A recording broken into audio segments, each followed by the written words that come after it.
नमस्कार दोस्तों, स्वागत है आपका हमारे YouTube चैनल प्रोफेशनल उत्तराखंड में। तो दोस्तों आज के वीडियो में हम डिस्कस करने वाले प्रैक्टिस सेट 6 जो कि महत्वपूर्ण है आपके आगामी परीक्षाओं के लिए, जैसे कि उत्तराखंड पुलिस, बंदी रक्षक, पटवारी और फॉरेस्ट गार्ड। तो दोस्तों इस वीडियो में हम 100 प्रश्नों को डिस्कस करेंगे, जिसमें 40 प्रश्न उत्तराखंड से होंगे, 20 प्रश्न हिंदी से संबंधित होंगे तथा 40 प्रश्न आपके स्टैटिक जीके के होंगे। तो वीडियो को शुरू करते हैं। पहला प्रश्न है, झरना काव्य संग्रह के रचनाकार है। तो दोस्तों झरना काव्य संग्रह किसका है? महादेवी वर्मा, जयशंकर प्रसाद, हजारी प्रसाद द्विवेदी या सोहनलाल द्विवेदी। तो झरना काव्य संग्रह के रचनाकार कौन होंगे?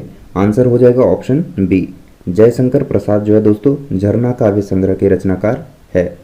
अगला प्रश्न देखेंगे, रामलला नहचू के रचनाकार है। तो रामलला नहचू के रचनाकार कौन है? रामलला नहचू के रचनाकार है तुलसीदास। तो आंसर क्या होगा? Tulsidas. Option number D Tulsidas इसका सही आंसर होगा। अगला प्रश्न है, चरण कमल बंदों हरिराई में कौन सा अलंकार है? महत्वपूर्ण प्रश्न है दोस्तों।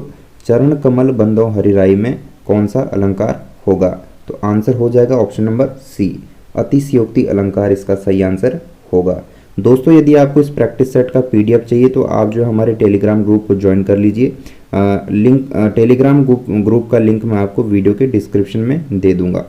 अगला प्रश्न है, छछूंदर के सर में चमेली का तेल का अर्थ है। तो छछूंदर के सर में चमेली का तेल का अर्थ क्या हो जाएगा दोस्तों? ऑप्शन देखेंगे यहाँ पर, गंजे व्यक्ति के सर पर सुगंधित तेल लगाना, या बिल्कुल अनपढ़ व्यक्ति को धन मिलना, या अयोग्य व्यक्ति को अच्छा पद मिलना, या दान के लिए सुपात्र न होना। तो आंसर क्या होगा इसका? आंसर हो जाएगा बिल्कुल अनपढ़ व्यक्ति को धन मिलना। तो आंसर हो जाएगा इसका ऑप्शन नंबर बी, बिल्कुल अनपढ़ व्यक्ति को धन मिलना। नेक्स्ट क्वेश्चन है, वाक्य के अशुद्ध भाग का चयन कीजिए। तो दोस्तों अशुद्ध भाग का जो है इसमें चयन करना है। ऑप्शन देखेंगे, झगड़ों के कारण, ऑप्शन बी है नगर की अधिकतर, ऑप्शन सी है दुकानें आज भी, और ऑप्शन डी है बंद रही। तो इन चारों ऑप्शन में से अशुद्ध भाग कौन सा होगा? तो आंसर होगा दोस्तों ऑप्शन नंबर बी, नगर की अधिकतर जो है यहाँ पर क्या है? अशुद्ध भाग है। अगला प्रश्न देखेंगे, वाक्य के घटक होते हैं। तो दोस्तों वाक्य के कौन कौन से घटक होते हैं? आंसर हो जाएगा उद्देश्य और विधेय। याद रखेंगे, महत्वपूर्ण प्रश्न है। उद्देश्य और विधेय जो है वाक्य के घटक होते हैं। अगला प्रश्न है, जिसकी भाषा न की गई हो, माफी चाहूंगा, जिसकी आशा न की गई हो, ठीक है, जिसकी आशा न की गई हो उसे क्या कहेंगे? तो दोस्तों जिसकी आशा न की गई हो उसके लिए एक प्रयुक्त शब्द होगा अप्रत्याशित। ऑप्शन नंबर बी, अप्रत्याशित इसका सही आंसर होगा। अगला प्रश्न है, प्रख्यात में प्रयुक्त उपसर्ग है। तो दोस्तों प्रख्यात में उपयुक्त जो उपसर्ग है वो कौन सा है? ऑप्शन बी, प्र। याद रखेंगे, प्रख्यात में जो है प्र का उपयोग हुआ है उपसर्ग में। नेक्स्ट क्वेश्चन है, एकाधिकार का विलोम शब्द है। तो दोस्तों एकाधिकार का विलोम शब्द क्या होगा? सर्वाधिकार। ऑप्शन नंबर डी, सर्वाधिकार जो है एकाधिकार का विलोम शब्द है। अगला प्रश्न है, कमल का पर्यायवाची शब्द नहीं है। तो दोस्तों कमल का पर्यायवाची शब्द इसमें से कौन सा नहीं होगा? रसाल। ऑप्शन नंबर ए, रसाल। बहुत ही महत्वपूर्ण प्रश्न है दोस्तों, बार बार परीक्षा में पूछा जाने वाला ये क्वेश्चन है। नेक्स्ट क्वेश्चन, विशेषण के कितने प्रकार है? तो दोस्तों विशेषण कितने प्रकार के होते हैं? 4 प्रकार के होते हैं। तो याद रखेंगे, विशेषण के कितने प्रकार है? 4 प्रकार है। नेक्स्ट क्वेश्चन, सचरित्र किस मूल शब्द से बना है? यहाँ पर बताना है कि जो सचरित्र शब्द है वो किस मूल शब्द से बना है। तो आंसर होगा दोस्तों ऑप्शन नंबर ए, चरित्र। अगला प्रश्न, कौन सा शब्द बहुवचन है? ऑप्शन देखेंगे, किताब, माता, प्राण या लड़का। तो दोस्तों इन चारों ऑप्शन में से बहुवचन शब्द कौन सा होगा? ऑप्शन नंबर सी, प्राण यहाँ पर क्या है? बहुवचन शब्द है। क्वेश्चन नंबर 14 है, शुद्ध वर्तनी को चुनिए। तो दोस्तों शुद्ध वर्तनी को यहाँ पर चुनना है। तो कवयित्री किस तरीके से लिखा जाता है? ऑप्शन नंबर ए, कवयित्री, या ऑप्शन नंबर बी, कवयित्री, या कवित्री, या कवयित्री। तो किस तरीके से जो है कवयित्री लिखा जाता है? आंसर सही होगा ऑप्शन नंबर ए, इस प्रकार से जो है दोस्तों कवयित्री लिखा जाता है। तो आंसर होगा ऑप्शन नंबर ए। अगला प्रश्न है, सभी भारतीय गीता के महात्म्य से परिचित है। तो यहाँ पर हमें शुद्ध शब्द बताना कि महात्म्य क्या है। तो सभी भारतीय गीता के महात्म्य से परिचित है। तो आंसर क्या होगा? ऑप्शन नंबर डी, महात्म्य ऐसा होगा। तो ऑप्शन नंबर डी इसका सही आंसर होगा। अगला प्रश्न देखेंगे, निम्न निम्न में कौन सी भाषा संस्कृत भाषा की अपभ्रंश है? तो दोस्तों संस्कृत भाषा की अपभ्रंश कौन सा होगा? पाली भाषा।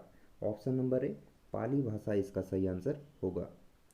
नेक्स्ट क्वेश्चन, निम्न में से फेसबुक का स्थापना वर्ष है? तो निम्न में से फेसबुक का स्थापना वर्ष कौन सा है दोस्तों? फेसबुक की जो स्थापना है वो हुई थी 2004 में। तो आंसर हो जाएगा ऑप्शन नंबर ए। अगला प्रश्न है, किसी विचारधारा या किसी खास उद्देश्य को उठाकर जनमत बनाने का प्रयास करने वाली पत्रकारिता क्या कहलाती है? तो दोस्तों किसी भी विचारधारा या किसी खास उद्देश्य को उठाकर जनमत बनाने का प्रयास करने वाली जो पत्रकारिता होती है उसे एडवोकेसी पत्रकारिता कहा जाता है। तो आंसर हो जाएगा ऑप्शन नंबर सी, एडवोकेसी पत्रकारिता। अगला प्रश्न है, प्रिंट मीडिया में डेस्क क्या है? तो दोस्तों प्रिंट मीडिया में डेस्क क्या होता है? संपादन। याद रखेंगे ऑप्शन नंबर डी, संपादन इसका सही आंसर होगा। अगला प्रश्न है, सोने के लिए अनिवार्य हॉल मार्किंग की व्यवस्था कब से लागू कर दी गई? तो दोस्तों सोना यानी कि जो गोल्ड, उसके लिए अनिवार्य हॉल मार्किंग की जो व्यवस्था है 16 जून 2021 से शुरू की गई थी। तो आंसर होगा 16 जून 2021। करंट अफेयर का क्वेश्चन है, आपको याद रखना है। अगला प्रश्न है, राष्ट्रीय सांख्यिकी दिवस मनाया जाता है? महत्वपूर्ण प्रश्न है दोस्तों, राष्ट्रीय सांख्यिकी दिवस कब मनाया जाएगा? 29 जून। 29 जून को जो है राष्ट्रीय सांख्यिकी दिवस मनाया जाता है। अगला प्रश्न है, भारत एक खोज पुस्तक अहमदनगर किला जेल में कारावास के दौरान लिखी गई थी। तो भारत एक खोज के लेखक कौन थे? तो आंसर होगा दोस्तों जवाहरलाल नेहरू। भारत एक खोज के लेखक जो है जवाहरलाल नेहरू जी थे। अगला प्रश्न है, निम्न में से किसका जन्म दिवस डॉक्टर दिवस के रूप में मनाया जाता है? तो डॉक्टर दिवस के रूप में किसका जन्म दिवस मनाया जाता है? डॉक्टर विधानचंद्र राय का। तो आंसर क्या होगा? Option number D, doctor Vidhan Chandra Roy. अगला प्रश्न है, कलिंग पुरस्कार दिया जाता है? तो कलिंग पुरस्कार जो है दोस्तों विज्ञान को लोकप्रिय बनाने के लिए दिया जाता है। तो आंसर हो जाएगा ऑप्शन नंबर ए, विज्ञान को लोकप्रिय बनाने के लिए। अगला प्रश्न है, भारत का राष्ट्रगीत वंदे मातरम किस ग्रंथ से संकलित है? तो सही आंसर होगा दोस्तों आनंद मठ। आनंद मठ से क्या है? संकलित है। याद रखेंगे भारत का राष्ट्रगीत वंदे मातरम आनंद मठ से संकलित है। अगला प्रश्न, HTTP का पूर्ण रूप है? तो दोस्तों कंप्यूटर से संबंधित प्रश्न है। HTTP का पूर्ण रूप क्या होगा? Hyper text transfer protocol. सही जवाब होगा option number B, hyper text transfer protocol. अगला प्रश्न है, कंप्यूटर की घड़ी की स्पीड की गणना होती है? तो दोस्तों कंप्यूटर की घड़ी की स्पीड की गणना किस में की जाती है? मेगा हार्ट्स में की जाती है। तो आंसर होगा option number B, megahertz. Next question है, पहले से चल रहे कंप्यूटर को रीस्टार्ट करना कहलाता है? तो दोस्तों पहले से चल रहे कंप्यूटर को यदि रीस्टार्ट किया जाए तो उसे क्या कहा जाता है? रिबूटिंग कहा जाता है। ऑप्शन नंबर बी, रिबूटिंग इसका सही आंसर होगा। अगला प्रश्न है, शिक्षा को किस संविधान संशोधन द्वारा राज्य सूची से हटाकर समवर्ती सूची में शामिल किया गया? महत्वपूर्ण प्रश्न है दोस्तों, शिक्षा को जो है 42वें संविधान संशोधन द्वारा जो है राज्य सूची से हटाकर समवर्ती सूची में शामिल किया गया था। तो आंसर क्या होगा? ऑप्शन नंबर सी, 42वां संविधान संशोधन। अगला प्रश्न है, भारतीय संविधान के संबंध में निम्न में से कौन सा युग्म सुमेलित नहीं है? महत्वपूर्ण प्रश्न है, याद रखेंगे। लोक स्वास्थ्य कौन सी सूची में आता है? राज्य सूची में आता है, बिल्कुल ठीक है। स्टॉक एक्सचेंज समवर्ती सूची। अब देखिए दोस्तों ऑप्शन नंबर बी पे ध्यान देंगे, स्टॉक एक्सचेंज जो है संघ सूची में शामिल है। तो यहाँ पर जो ये ऑप्शन क्या है? गलत हो गया। अब वन को देखेंगे, वन जो है समवर्ती सूची में है। और आगे क्या होगा? पोस्ट ऑफिस सेविंग बैंक संघीय सूची में है। तो यहाँ पर ऑप्शन नंबर बी क्वेश्चन के अनुसार सही आंसर होगा, क्योंकि यहाँ होगा। अगला क्वेश्चन है, उच्च न्यायालय के न्यायाधीशों की नियुक्ति के लिए राष्ट्रपति निम्न में से किससे परामर्श करता है? महत्वपूर्ण प्रश्न है दोस्तों। ऑप्शन देखेंगे, संबंधित राज्य के राज्यपाल, सर्वोच्च न्यायालय का मुख्य न्यायाधीश, संबंधित राज्य के उच्च न्यायालय के मुख्य न्यायाधीश। अब देखिए यहाँ पर क्या है कि जब उच्च न्यायालय के न्यायाधीश की नियुक्ति की जाती है राष्ट्रपति के द्वारा, तो वो जो है परामर्श किससे लेता है? संबंधित राज्य के राज्यपाल से भी लेगा, सर्वोच्च न्यायालय के मुख्य न्यायाधीश तथा संबंधित राज्य के उच्च न्यायालय से भी परामर्श लेता है। तो आंसर क्या होगा? ऑप्शन नंबर डी, उपयुक्त सभी। अगला प्रश्न, पिछड़ा वर्ग आयोग का गठन कौन करता है? तो दोस्तों पिछड़ा वर्ग आयोग की यदि बात की जाए तो आंसर होगा राष्ट्रपति। राष्ट्रपति द्वारा जो है पिछड़ा वर्ग आयोग का गठन किया जाता है। अगला प्रश्न है, भारत के प्रथम उप प्रधानमंत्री कौन थे? तो दोस्तों साधारण सा प्रश्न है, भारत के उप प्रधानमंत्री थे सरदार वल्लभ भाई पटेल, भारत के प्रथम उप प्रधानमंत्री थे। अगला प्रश्न, अन्य निर्वाचन आयुक्त अपना त्यागपत्र देते हैं। तो दोस्तों अन्य निर्वाचन आयुक्त अपना त्यागपत्र किसे देंगे? आंसर हो जाएगा राष्ट्रपति। ऑप्शन नंबर सी, राष्ट्रपति इसका सही आंसर होगा। अगला क्वेश्चन है, किसी परितंत्र में सबसे बड़ी संख्या होती है? तो दोस्तों यहाँ पर बताना है कि किसी भी परितंत्र में सबसे बड़ी संख्या किसकी होती है? तो आंसर हो जाएगा प्राथमिक उत्पादकों की। सही जवाब होगा प्राथमिक उत्पादकों की। अगला प्रश्न है, रेड डाटा बुक उन जातियों के बारे में जानकारी देती है जो क्या होती है? संकटापन या खतरनाक या बिरली या लुप्त। तो आंसर होगा दोस्तों ऑप्शन नंबर ए, संकटापन। यानी कि जो जातियां संकट में होती है उसे जो है रेड डाटा बुक में उसकी जानकारी दी जाती है। तो ऑप्शन ए इसका सही आंसर होगा संकटापन। अगला प्रश्न है, नागार्जुन कौन थे? तो दोस्तों नागार्जुन जो है एक बौद्ध दार्शनिक थे। तो आंसर हो जाएगा ऑप्शन नंबर सी, बौद्ध दार्शनिक। क्वेश्चन नंबर 39, सम संग संगमकालीन साहित्य में कौन को एवं मनन किसके लिए प्रयुक्त होते हैं? तो ऑप्शन देखेंगे दोस्तों, राजा, प्रधानमंत्री, राजस्व मंत्री या सेनाधिकारी। तो संगमकालीन साहित्य में कौन को एवं मनन जो है प्रधानमंत्री के लिए प्रयुक्त होता था। तो ऑप्शन बी, प्रधानमंत्री इसका सही आंसर होगा। नेक्स्ट क्वेश्चन है, लाख बख्श के नाम से जाना जाने वाला भारतीय शासक कौन था? तो दोस्तों लाख बख्श के नाम से किसे जाना जाता था? कुतुबुद्दीन ऐबक को। ऑप्शन डी, कुतुबुद्दीन ऐबक इसका सही आंसर होगा। नेक्स्ट क्वेश्चन, शिवाजी महाराज के आध्यात्मिक गुरु कौन थे? तो दोस्तों शिवाजी महाराज के आध्यात्मिक गुरु कौन थे? रामदास। ऑप्शन सी, रामदास इसका सही आंसर होगा। अगला प्रश्न है, गुरु नानक का जन्म 1469 ईस्वी में कहाँ हुआ था? महत्वपूर्ण प्रश्न है दोस्तों। गुरु नानक का जन्म जो है कब हुआ था? 1469 में हुआ था। और यहाँ पर हमें बताना है कि कहाँ हुआ था। तो आंसर हो जाएगा Talwandi Nankana. Option C, Talwandi Nankana. Next question है, सर टॉमस मुनरो किस भू राजस्व बंदोबस्त से संबंधित है? महलवाड़ी बंदोबस्त, रैयतवाड़ी बंदोबस्त, स्थायी बंदोबस्त या इनमें से कोई नहीं। तो सर टॉमस मुनरो जो है रैयतवाड़ी बंदोबस्त से संबंधित है। ऑप्शन बी, रैयतवाड़ी बंदोबस्त इसका सही आंसर होगा। अगला प्रश्न है, गांधी जी ने दांडी समुद्र तट पर नमक कानून का उल्लंघन किया था। तो दोस्तों गांधी जी ने जो है दांडी समुद्र तट पर नमक कानून का उल्लंघन कब किया था? आंसर हो जाएगा 6 अप्रैल 1930। ऑप्शन ए, 6 अप्रैल 1930 इसका सही आंसर होगा। नेक्स्ट क्वेश्चन है, इंडिया डिवाइडेड पुस्तक के लेखक थे। तो दोस्तों इंडिया डिवाइडेड पुस्तक के लेखक कौन थे? ऑप्शन ए है doctor Rajendra Prasad, option B है मौलाना अबुल कलाम आज़ाद या आसफ अली या ऑप्शन डी नरेंद्र देव। तो आंसर क्या होगा?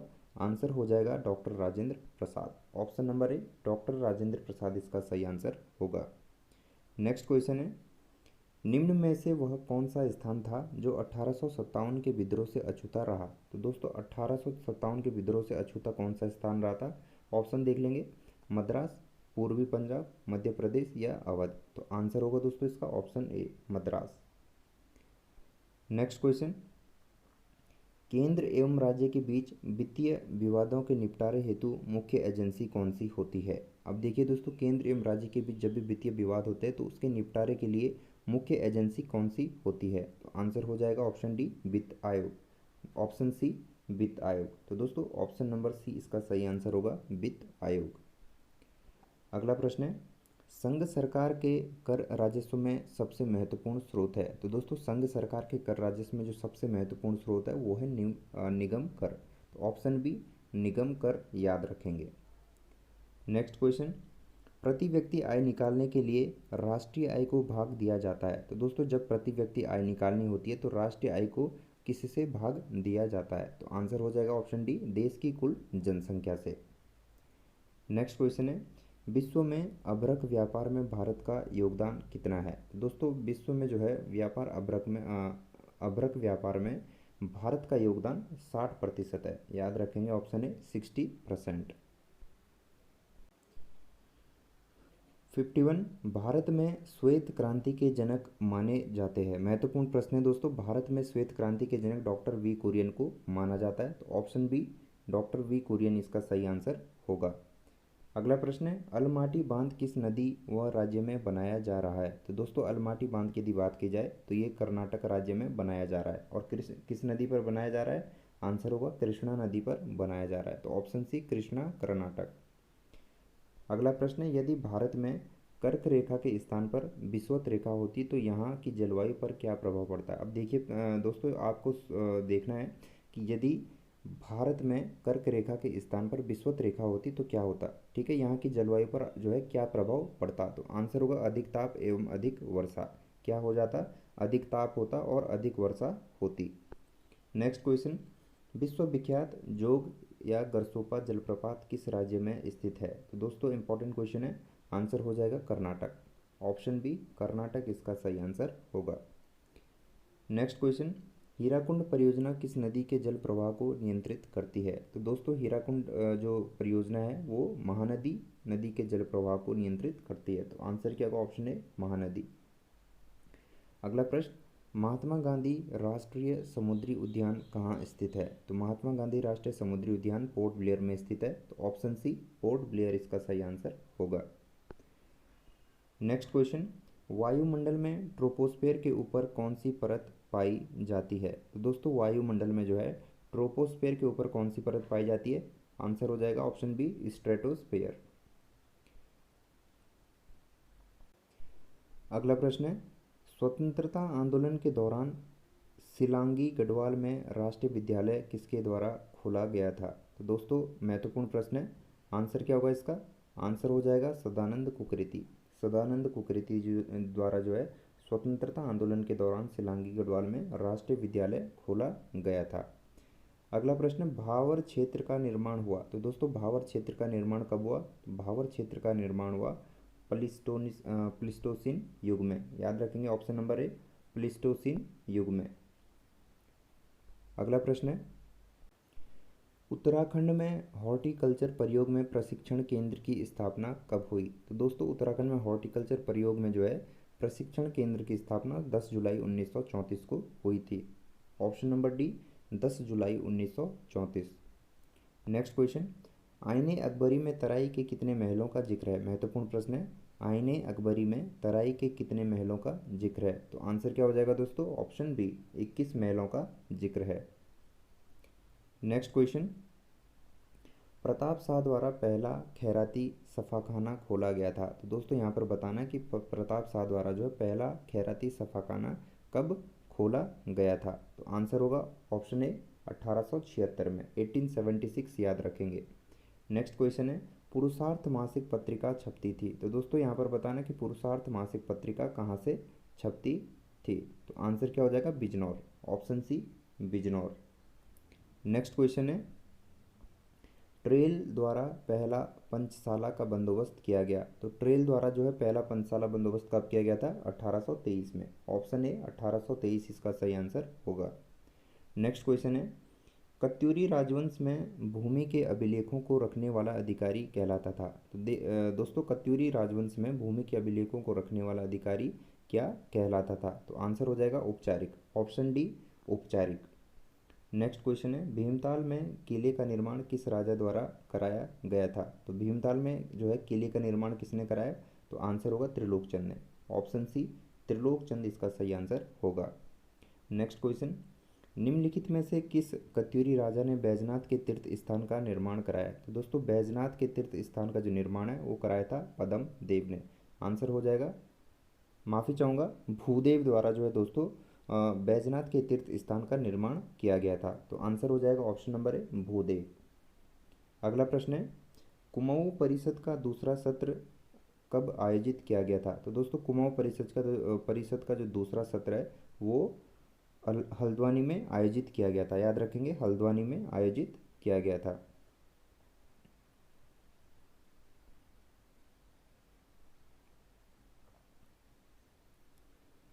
क्वेश्चन नंबर 71 है, कुमाऊं परिषद का दूसरा सत्र आयोजित किया गया था। तो दोस्तों यहाँ पर बताना कि कुमाऊं परिषद का जो दूसरा अधिवेशन हुआ था वो कहाँ पर हुआ था? तो आंसर क्या होगा? आंसर हो जाएगा हल्द्वानी, ऑप्शन डी, हल्द्वानी में जो है कुमाऊं परिषद का दूसरा सत्र आयोजित किया गया था।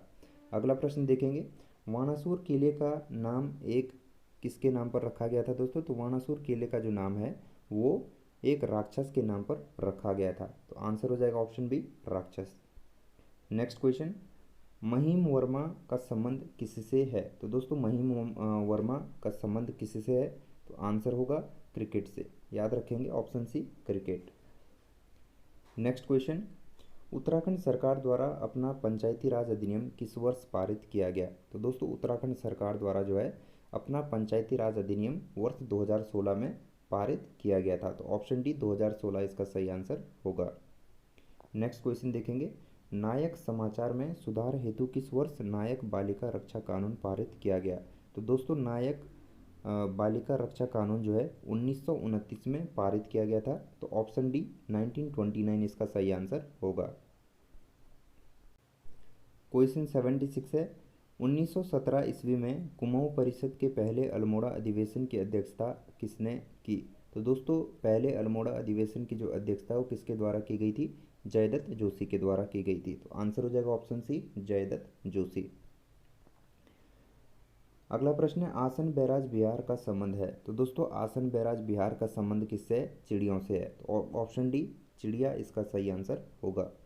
नेक्स्ट क्वेश्चन देखेंगे, गढ़वाल हितकारिणी सभा की स्थापना हुई? तो दोस्तों गढ़वाल हितकारिणी सभा की स्थापना कब हुई थी? तो सही जवाब होगा सन 1901 में। नेक्स्ट क्वेश्चन है, उत्तराखंड की संस्कृति में ठूलो डुस्को या ठूल खेल है? ऑप्शन देखेंगे, क्रांति, विवाह, कुश्ती या पहाड़ी रामायण। तो आंसर क्या होगा दोस्तों? आंसर हो जाएगा ऑप्शन डी, पहाड़ी रामायण, याद रखेंगे ऑप्शन नंबर डी इसका सही आंसर होगा। नेक्स्ट क्वेश्चन है, न्यौली है? तो न्यौली क्या है? वन गीत, शास्त्रीय संगीत, वाद्य यंत्र या दोनों? तो आंसर हो जाएगा दोस्तों वन गीत। न्यौली क्या है? एक वन गीत है। अगला प्रश्न देखेंगे, गंगा नदी को राष्ट्रीय नदी घोषित किया गया? तो दोस्तों गंगा नदी को राष्ट्रीय नदी कब घोषित किया गया? सही जवाब होगा 4 नवंबर 2008। 4 नवंबर 2008 को जो है गंगा नदी को राष्ट्रीय नदी घोषित किया गया था। अगला प्रश्न है, उत्तराखंड वन विकास निगम का गठन हुआ? तो दोस्तों उत्तराखंड वन विकास निगम का गठन कब हुआ था? 1 अप्रैल 2001, याद रखेंगे 1 अप्रैल 2001 इसका सही आंसर होगा। महत्वपूर्ण प्रश्न है। अगला प्रश्न है, उत्तराखंड में एक नाली भूमि कितनी मुट्ठी होती है? तो दोस्तों उत्तराखंड में एक नाली भूमि बराबर कितनी मुट्ठी होती है? तो आंसर हो जाएगा ऑप्शन बी, 16। नेक्स्ट क्वेश्चन, राष्ट्रीय आपदा प्रबंधन प्राधिकरण का गठन कब हुआ? महत्वपूर्ण प्रश्न है दोस्तों। राष्ट्रीय आपदा प्रबंधन प्राधिकरण का जो गठन है वो 2005 में हुआ था। तो ऑप्शन ए 2005 इसका सही आंसर होगा। नेक्स्ट क्वेश्चन देखेंगे, एक लिफ्ट की क्षमता 12 वयस्क या 20 बच्चों की है, तो इस लिफ्ट में 15 बच्चों के साथ कितने वयस्क जा सकते हैं? तो दोस्तों रीजनिंग का क्वेश्चन है, मैं आपको आंसर बता देता हूँ इसका। तो आंसर हो जाएगा इसका ऑप्शन सी, 3 बच्चे, याद रखेंगे। नेक्स्ट क्वेश्चन, सन 1972 ईस्वी में योजना आयोग द्वारा मंजूरी दिए जाने के समय टिहरी बांध परियोजना की विद्युत उत्पादन क्षमता कितनी थी? तो महत्वपूर्ण प्रश्न है दोस्तों। तो आंसर क्या होगा इसका? आंसर हो जाएगा option C, 600 megawatt. Next question, राज्य निर्वाचन आयुक्त की नियुक्ति कौन करता है? तो दोस्तों राज्य निर्वाचन आयुक्त की नियुक्ति जो है राज्यपाल द्वारा की जाती है। तो ऑप्शन ए राज्यपाल इसका सही आंसर होगा। अगला प्रश्न है, वर्ष 1986 ईस्वी में वृक्ष मित्र पुरस्कार का सम्मान दिया गया? तो दोस्तों 1986 में जो है वृक्ष मित्र पुरस्कार का सम्मान किसे दिया गया था? तो आंसर क्या हो जाएगा? गौरा देवी, ऑप्शन ए गौरा देवी को जो है 1986 में वृक्ष मित्र पुरस्कार से सम्मानित किया गया था। प्रश्न है, उत्तराखंड के निम्न जनपदों को उनकी साक्षरता प्रतिशत 2011 के अनुसार आरोही क्रम में व्यवस्थित कीजिए। तो दोस्तों साक्षरता प्रतिशत के दृष्टिकोण से जो है इन्हें आरोही क्रम में व्यवस्थित करना है। तो आंसर क्या हो जाएगा?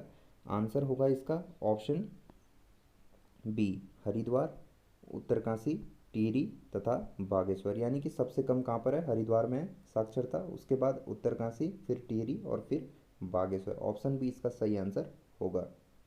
नेक्स्ट क्वेश्चन देखेंगे, निम्न में से कौन सा युग्म सुमेलित नहीं है? तो दूधातोली शिखर गढ़वाल जनपद, ऑप्शन बी है भागीरथी नदी टिहरी बांध, ऑप्शन सी है खतलिंग ग्लेशियर टिहरी गढ़वाल और ऑप्शन डी है रूपकुंड बागेश्वर। तो दोस्तों आंसर क्या हो जाएगा इसका? ऑप्शन डी, रूपकुंड बागेश्वर जो है सुमेलित नहीं है। अगला प्रश्न है, निम्न में से सर्वोच्च शिखर कौन सा है? नंदा गुमटी, पंचाचूली, नंदाकोट या हर देवल? तो दोस्तों सर्वाधिक जो सर्वोच्च शिखर है इसमें वो कौन सा हो जाएगा? हर देवल। ऑप्शन डी इसका सही आंसर होगा, हर देवल। नेक्स्ट क्वेश्चन देखेंगे, 2011 की जनगणना 2011 की जनगणनानुसार अनुसूचित जनजाति का उच्चतम प्रतिशत दर्ज किया गया है। तो दोस्तों 2011 की जनगणना के अनुसार जो है अनुसूचित जनजाति का जो उच्चतम प्रतिशत हो कहाँ पर दर्ज किया गया है? तो आंसर हो जाएगा उधम सिंह नगर। ऑप्शन डी उधम सिंह नगर इसका सही आंसर होगा। नेक्स्ट क्वेश्चन, वर्ष 2011 की जनगणना के अनुसार जनसंख्या घनत्व के संबंध में उत्तराखंड का भारत में कौन सा स्थान है? तो दोस्तों आंसर होगा आपका ऑप्शन ए 25वां स्थान। याद रखेंगे, महत्वपूर्ण प्रश्न है, 25वां स्थान।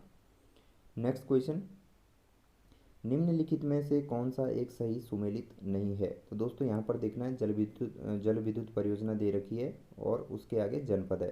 तो लोहारी नागपाल परियोजना उत्तरकाशी, और ऑप्शन बी है विष्णुप्रयाग परियोजना रुद्रप्रयाग, ऑप्शन सी है मनेरी भाली परियोजना उत्तरकाशी और ऑप्शन डी है सप्तेश्वर परियोजना पिथौरागढ़।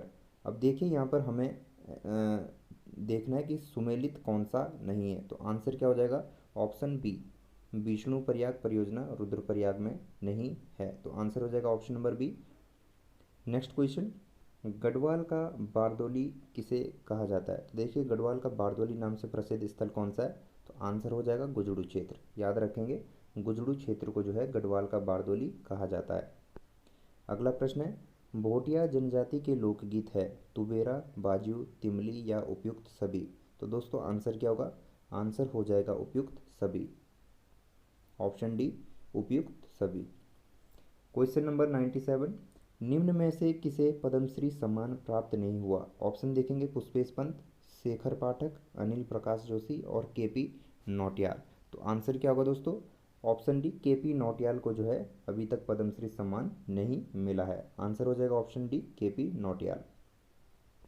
नेक्स्ट क्वेश्चन, चैतु तथा माणकू नामक चित्रकार को किस राजा ने अपने दरबार में आश्रय दिया था? महत्वपूर्ण प्रश्न है दोस्तों, याद रखेंगे। आंसर होगा ऑप्शन सी सुदर्शन शाह। सुदर्शन शाह इसका सही आंसर होगा। अगला प्रश्न है, अल्मोड़ा में डिबेटिंग क्लब की स्थापना कब हुई? तो दोस्तों अल्मोड़ा में जो डिबेटिंग क्लब की स्थापना है वो हुई थी 1870 में। याद रखेंगे 1870 में जो है अल्मोड़ा में डिबेटिंग क्लब की स्थापना हुई थी। सकलोरत पथनाथ की उपाधि किस शासक ने धारण की थी? तो दोस्तों महत्वपूर्ण प्रश्न है, सकलोरत पथनाथ की जो उपाधि है वो किस शासक ने धारण की थी? तो आंसर हो जाएगा ऑप्शन ए हर्षवर्धन। हर्षवर्धन ने जो है सकलोरत पथनाथ की जो है उपाधि धारण की थी। तो दोस्तों आज का प्रैक्टिस सेट आपको कैसा लगा? 100 प्रश्नों में से आपके कितने क्वेश्चन जो है सही थे आपको कमेंट बॉक्स में बताने हैं। और यदि आपने चैनल को अभी तक सब्सक्राइब नहीं किया है तो चैनल को सब्सक्राइब कर लें और बेल आइकन को प्रेस करना ना भूलें। मिलते हैं एक नए सेट के साथ नेक्स्ट वीडियो में। जय हिंद, जय भारत।